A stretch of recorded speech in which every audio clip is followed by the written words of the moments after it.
اللحمه عشان تبقى مستويه بالطريقه دي وتبقى طريه كده محتاجه تعدي على شويه مراحل. مصر فيها أكتر من 100 حضرموت مندي، لكن السؤال المندي الأصلي بيتعمل إزاي؟ دخلنا مطابخ حضرموت عنتر عشان نوريكم الخطوات. عشان تاكل احلى مندي محتاج تيوس صغيره.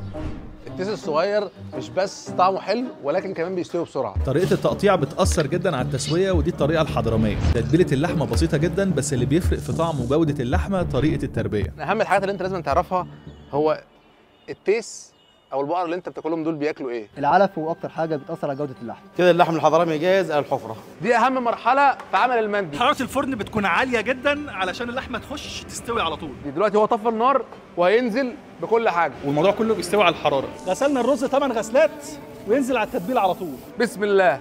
رز، لحمه، اقفل، اكبس 3 ساعات. بعد 3 ساعات في الحفره ده الشكل النهائي للمندي. قطره لحمه ممكن